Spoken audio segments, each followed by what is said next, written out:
Welcome back, everyone, to the Six Pennies podcast. This is part 2 of our Dad Mega podcast.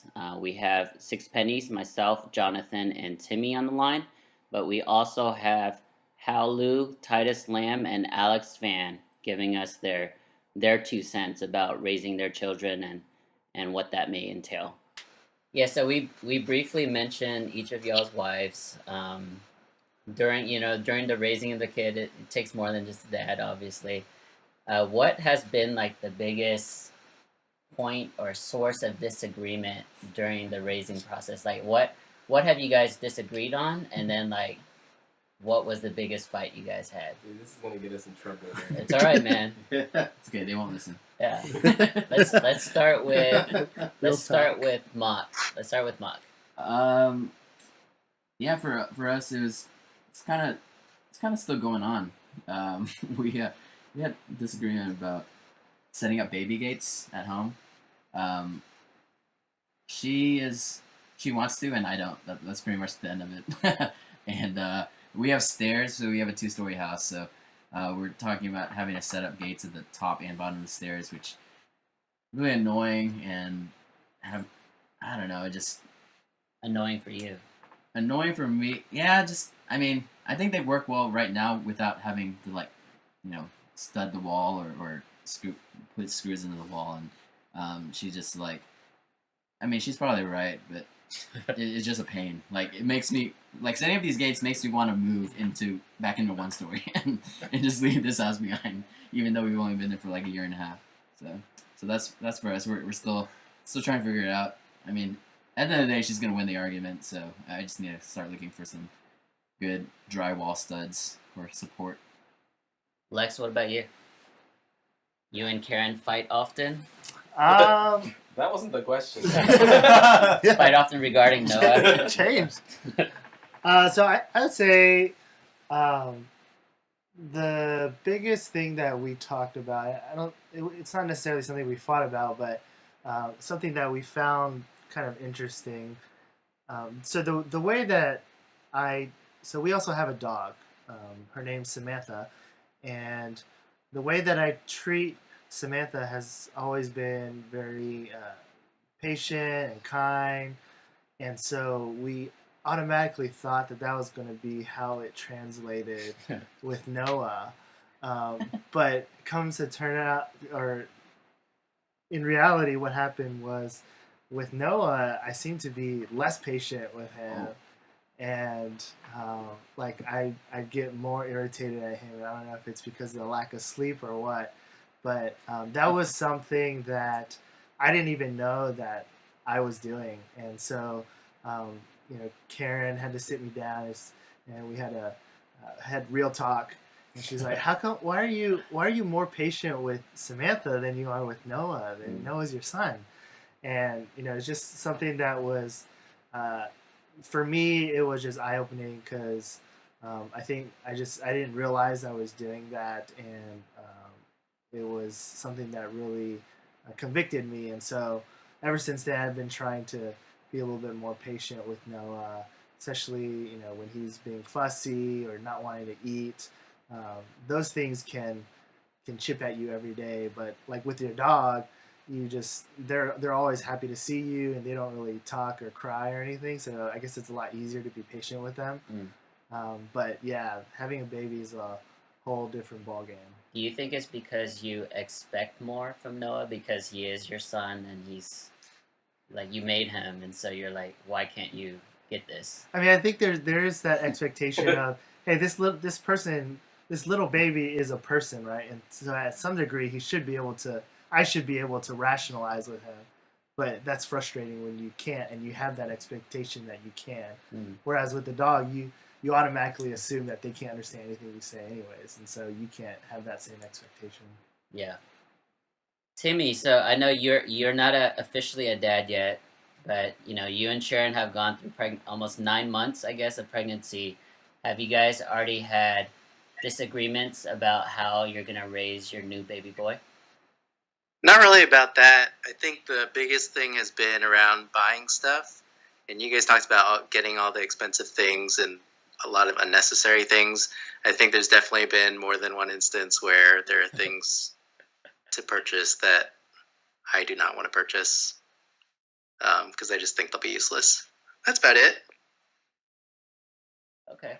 All right, let's do Titus. How have you and Jenny like conflict resolution in terms of raising your two boys? Resolution.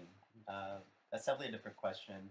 But I can definitely speak to that, and I think it's an important one too, especially in the first couple months when the baby's born, and both parents don't have much sleep. Usually, mom doesn't have very much sleep if she's nursing and such, and dad tries to help out where he can as well. But you're both not sleeping, and I think when people don't sleep, they say stupid things, and I think that just comes with the territory. I think for us, especially with the second, we went into the second knowing that, and knowing that there may be times where each of us are a bit more impatient, but I think how we approached it was with a much more forgiving perspective, and we say some dumb things sometimes to each other in the middle of the night, but I think we learned to talk through it pretty quickly afterwards, especially with the understanding that we're both lacking sleep. So, conflict resolution I think is really important after you have a baby, and especially important to kind of get it done as quickly as you can. I have to try to phrase this in a way that doesn't get me in trouble. Evie is a great child. I love her. She's really fun, especially now she's a toddler. She's learning two and a two and a half. She's picking up things really quickly, learning things really quickly, so it's a lot of fun to be around her. From age 0 to age 11 months, she was the worst baby in the world. She would not sleep at all. She woke up every night for, every 1 to 2 hours. Longest she'd go is like maybe 3 hours. So me and Holly, obviously, and I was in residency at this time, so I was like the ultimate, backseat driver. She would take care of the kids, and she would handle all the stress at night, and I would come home and be like, hey, why isn't Evie sleeping through the night yet? And so there's one night I decided to take it into my own hands, and I was like, we got to let her cry it out. We had tried letting her cry it out for a couple days before, and she had cried for like up to like an hour, and there's no sense that she was going to stop. So Holly went in, and we just picked her up, and we just put her in our bed. So this one night, I was like, no, we're going to do this tonight. And I let it go for about 2 hours, and Holly was like crying. I blockaded the door, and I stood at the doorway so that she wouldn't go in. Wow. And she started hitting me on my chest, Yeah. and try to get through. That was the biggest physical altercation me and my wife has ever had. Dang. The malice in the palace. I really hope she doesn't listen to this. But at the end of the day, she was right. Nothing that we were going to do was going to change the fact that Evie was a bad sleeper.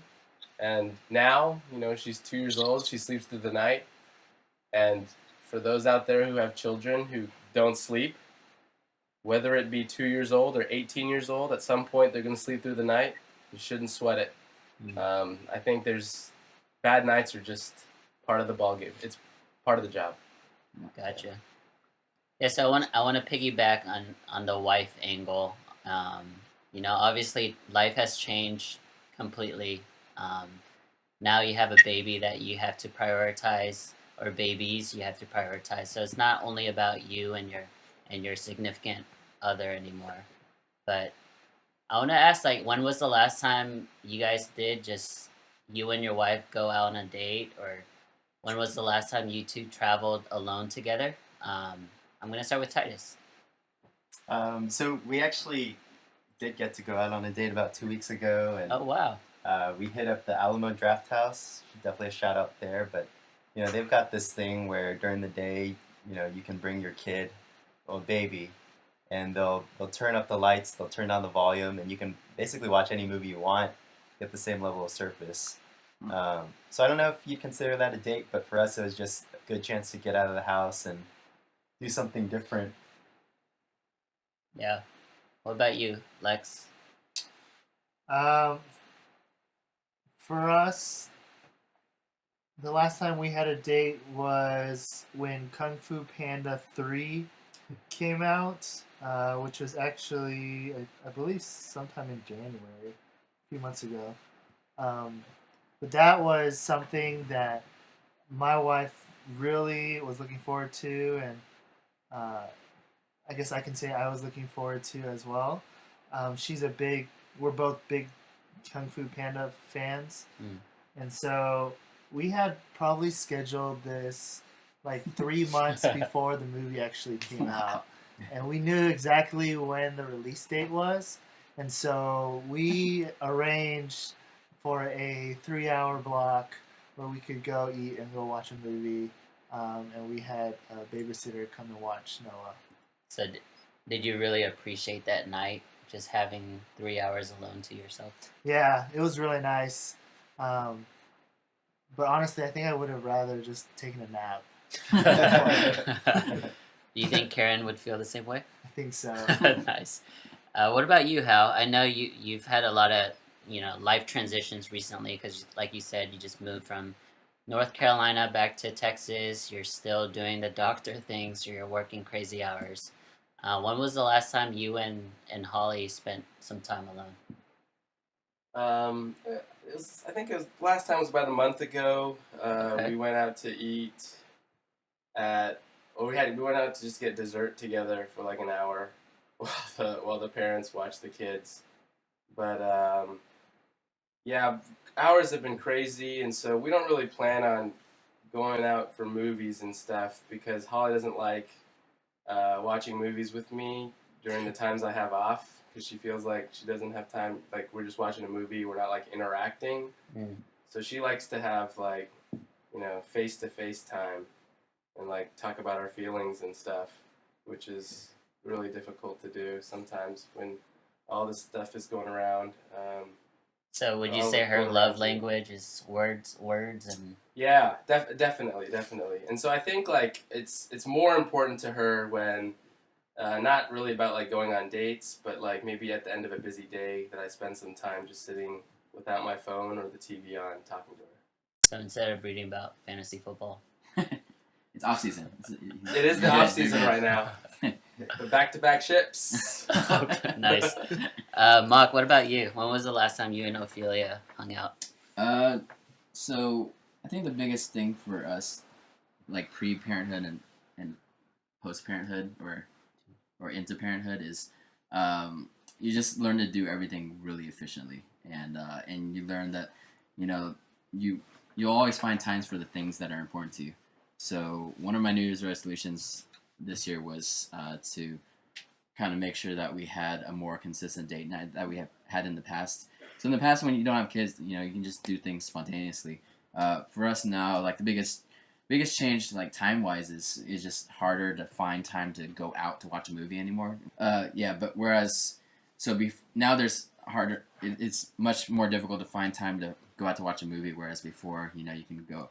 We'd probably go, 2 or 3 times a month. But the last movie we watched was on Valentine's Day. Okay. And it was Split. That movie with the Sixth Sense director. Shyamalan. M. Night Shyamalan. Yeah.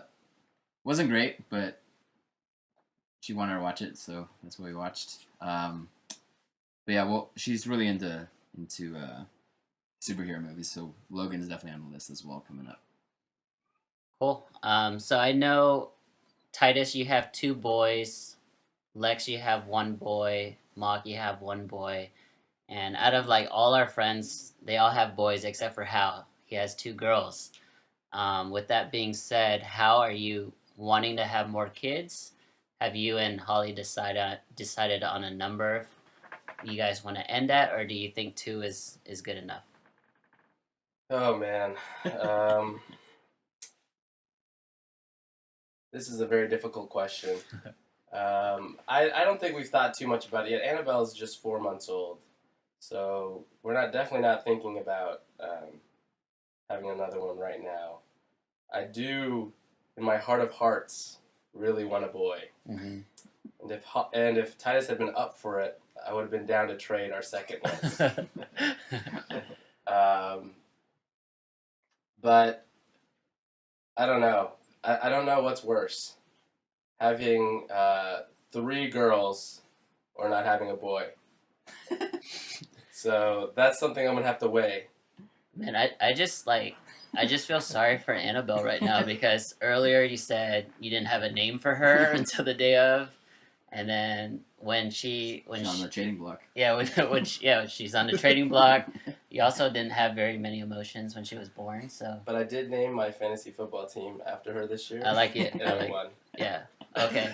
You're welcome. Well, Good save. Good save. Lex, right now you have one boy, Noah. Do you want any more kids? Have you and Karen decided on that? I think growing up, since I grew up with a younger sister, and so I've always kind of had an impression that having 2, 1 boy, 1 girl, is really nice, and would be kind of the ideal. I think after having Noah, we're still trying to figure out what's next. We've, done some other research too, and just the other kind of ways that families come together. With Mock going through the adoption process, we've looked at adoption too. But all these things, we haven't really made a decision on what number 2 would look like, or if we would want number 2. I think right now with Noah, even just having him is a handful. And I think, honestly, I'd be perfectly happy with just Noah at this point. But I wouldn't want him to get single child, big-headed syndrome like Hal has over here. Called out. It's 2 shots. man. Man, Lex has called you out a couple of times this podcast. We need to save this for another podcast. Pay-per-view. But all that to answer that with a non-answer. But we're not really sure yet. But we'll see what the future brings. And then Titus, you have 2 boys. Do you want more? We have 2 boys, and it's been fun. Jaden was born on Chinese New Year, and so in Asian cultures, like traditional Asian cultures, the parents are just ecstatic. And, like my grandma found out that our second boy was born on Chinese New Year, and they say that she jumped. Like, so this lady she's like a 4'10", like 250 pounds. And she jumped in the air when she heard that. So, like, the family is really happy. I think, we're happy, probably say for anything. Jenny wanted a girl, though, which was interesting because, so maybe we will take you up on that, How, and trade 1 for 1. Oh, sick. So you guys are having a third. Starting to make trends. this But, it's fun. I think it's the one nice thing about having 1 boy after the other is you don't have to buy anything new. Like, we literally didn't have to buy anything. So that was nice. But, I think before we had any kids at all, we wanted 4. Oh, wow. Which definitely sounds crazy. But I think we like the thought of when everybody's grown up and we're all adults, that we all come back together as a big family. Call it Legends of the Fall, or my big fat Greek wedding or whatnot. But we love that idea of having a big family come back together one day when we're all grown up. So. Yeah, those are all good points for me. I think one of the things I learned most about about the adoption process in general was it was a lot easier to realize that we have no control over anything. So, when you're filling out the forms for the adoption, it's kind of surreal because it's the first time like you have a choice when it comes to your child, right?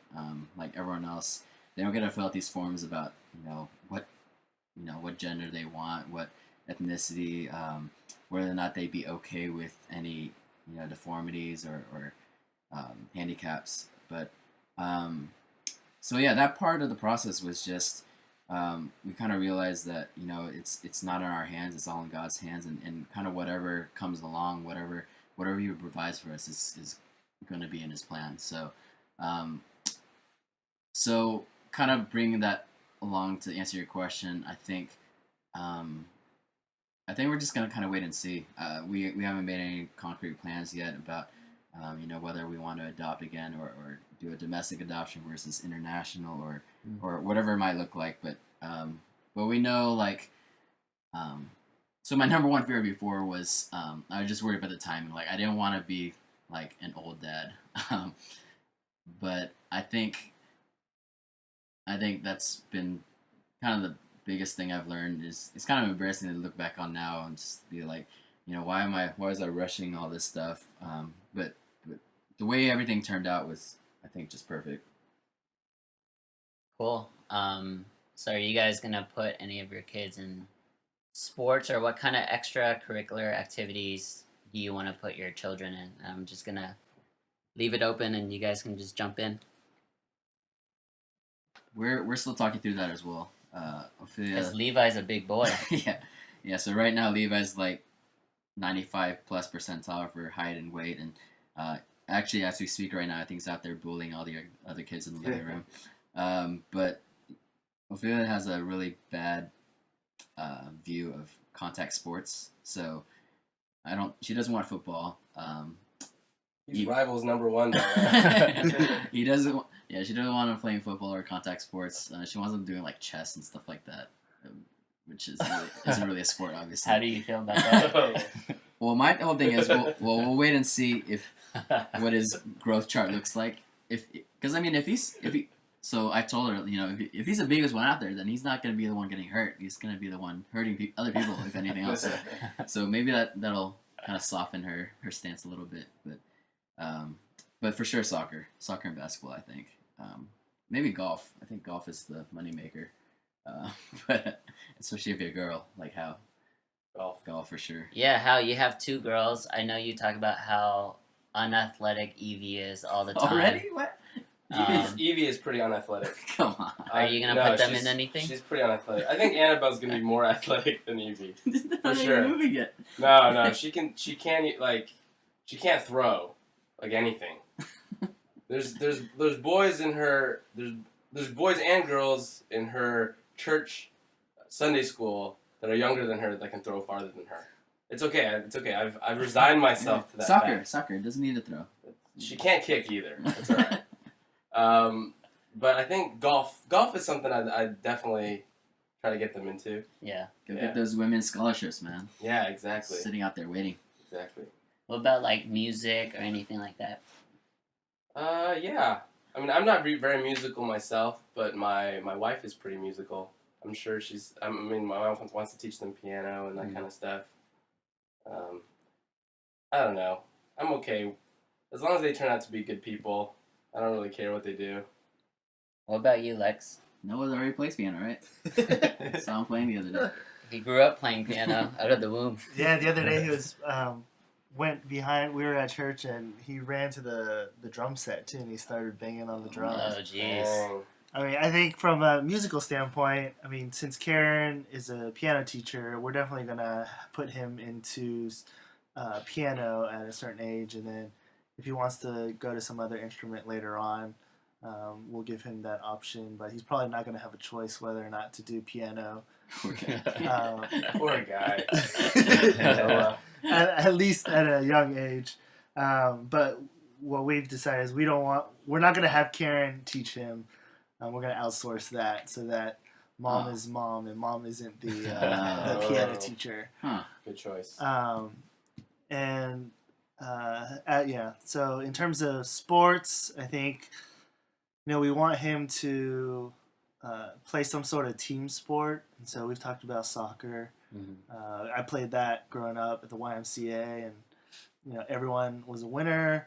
Everyone got trophies, And even though that may not be real life, I think it's at least at a young age, it's good to teach children how to lose. Hey guys, I apologize. We ran into some technical difficulties. We were recording, in our makeshift studio there in Noah's nursery. But anyways, we're gonna skip ahead to a time when I asked the guys about how much weight they've gained and Dadpod and all that. And so Titus tells us a story about how he just wanted to go eat one night. Just need to get out and go eat. Like the heaviest bowl of ramen possible. So I get there, they're about to close, and the crazy thing is usually there's no line when they close. There was like a 30-minute line. Whoa. And so I thought about leaving, and I was like, screw it, I'm just going to stay here, and I'm going to wait in line by myself for a bowl of ramen. Waited 20 minutes, made the cutoff for closing, and it was amazing. I mean, it was amazing. They put me they put me against the wall on a stool all by myself, which is what I wanted. Just me and the bowl of ramen. I got all the fixins added in, finished the soup, and I felt horrible after. But the experience was great. That's what having a Dadpod is all about. It's that experience while you're going into it. The Perseverance. The ends may not be all that you want it to be, but it's all about embracing it. That's awesome. Yeah, this was really fun, guys. We next time, the moms are actually outside in the living room and now playing with all the kids. Thanks, moms. Maybe next Thanks, time I moms. can instigate them in doing a mom pod with me. But thank you everyone for listening. Thank you, Alex, Titus, Hal, and then of course the Mock and Timmy, Six Pennies, and myself. Please subscribe to us on YouTube at Six Pennies Podcast and follow us on Facebook. Thank you, guys.